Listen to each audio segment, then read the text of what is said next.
Welcome back to Movie Summary. Today we are diving into a film called Minnie's First Time. In the first part, we met Minnie, who has a stepfather named Martin.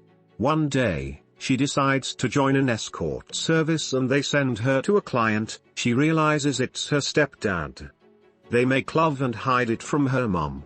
2 months after, the stepdad and Minnie decides to get rid of the mom by giving her drugs. So she seems crazy, so people can send her to a mental hospital. They even dressed up as robbers.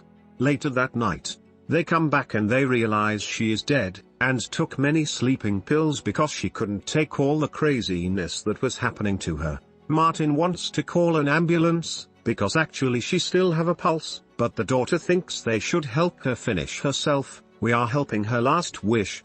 She believes this is the perfect alibi. She put the pills in her mouth. Let's just leave her here. They then spent time watching a TV show. They come back, check her pulse, but she's still alive. Minnie wants to speed it up. She has plan.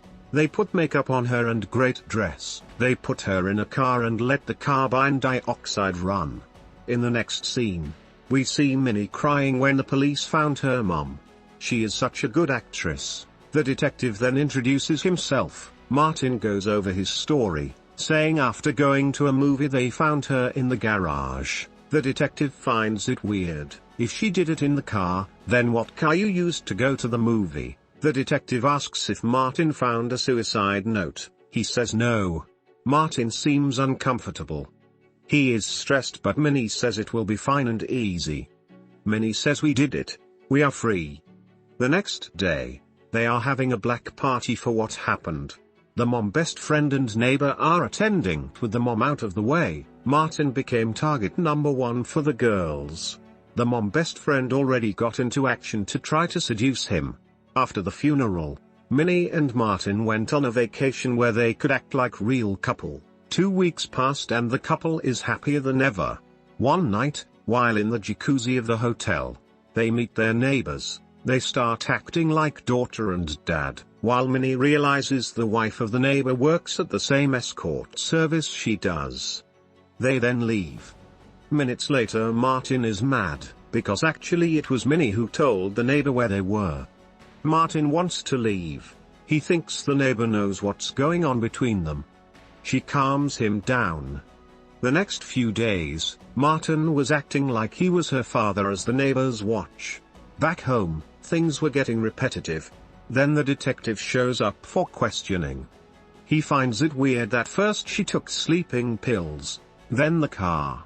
It's unusual for a suicide victim to use 2 methods. She tells him to leave. She then tells that to Martin, who says he will be home early so they can get their story straight. Meanwhile, the neighbor is looking at Minnie. That night, the detective is back to interrogate them both. Martin says he may want to call his attorney. The detective continues, while Martin is nervous. He questions them about the movie they watched that night. Minnie tells us that every second of that story has been meticulously planned. Martin gets irritated, as Minnie watches him worried. At one point, he says, "You better not charge us." The detective says, "Us?" Martin realizes he messed up. After the detective leaves, Minnie is mad at him. They both think that the detective suspects something. Martin is now worried and screams at Minnie. Martin shows up at work. A package arrives for him. He opens it and sees pictures of him and Minnie. He is shocked. He reschedules his meeting for the 5th time. He sees the address on the envelope and shows up to the place. But it's agency that don't keep record of who the senders are. He then gets a call from his assistant who informs that his meeting said he will be seeking a new firm, while his partners at the firm wants to see him. He comes back for the meeting with his partners. They are not happy at how he cancelled at the last minute to one of their biggest clients. Martin says he will find another big client. They say they made their decision. They want to fire him. He gets mad at them, saying it's him company. That night, Martin sees his neighbor laughing, and thinks he is making fun of him. He gets mad, wants to go see him, grabs a knife. He thinks maybe the neighbor sent those pictures. Minnie says he will call the cops. Martin says this guy costed him the firm it took him 15 years to build. She takes the knife out and they go to bed. The next day, Minnie goes to see the neighbor, who is happy to see her. He asks how is she doing.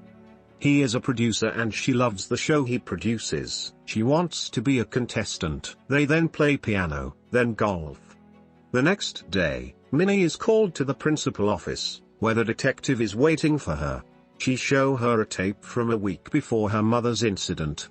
They see her stealing the drugs from the school nurse. The principal gets mad at her trying to deflect this. She then says her mother made her steal it for her. The principal says to the detective, "Do not press charges against this poor girl." Then the detective goes to see Martin at his job. He brought to the police station for questioning. He found some of the times not matching in the story compared to the gas in the car. The amount of fuel doesn't add up. He straight up asks him, whose idea was to put her in the car. The detective tells him, if Minnie did it, be careful protecting her.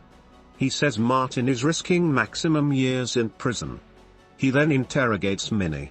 She tells him, if I say it was his idea, will I be free? He says nothing. Then at home, Minnie shows Martin she is on that producer's show.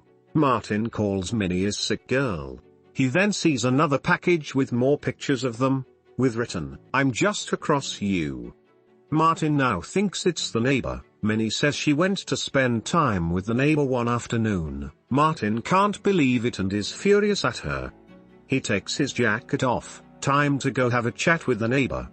He opens the door, surprised to see Martin. Martin punches the neighbor non-stop, as Minnie calls the police. Both men fight very hard, breaking everything around. Martin wants to know where are the rest of the pictures. Martin was about to go for the final hit, when Minnie runs in, with cops behind to arrest him. Martin is then sent to prison. Minnie then tells us the neighbor was in a coma. She then went to see Martin in prison. Martin worries that if that neighbor gets out of coma, he can blackmail them with those pictures. She then reveals to him that it was her who sent the pictures. He is shocked that she did it to him, especially after what happened. The detective went for him as responsible for the mum incident. She makes fun of him, as he is losing his mind. Guards beat him up in front of her. The movie ends as Minnie is driving free to the sunset. Honestly, what a crazy girl. I know I had to summarize this film, but wow, what an evil girl. Thanks everyone for watching. Don't forget to subscribe and check our other movies summaries.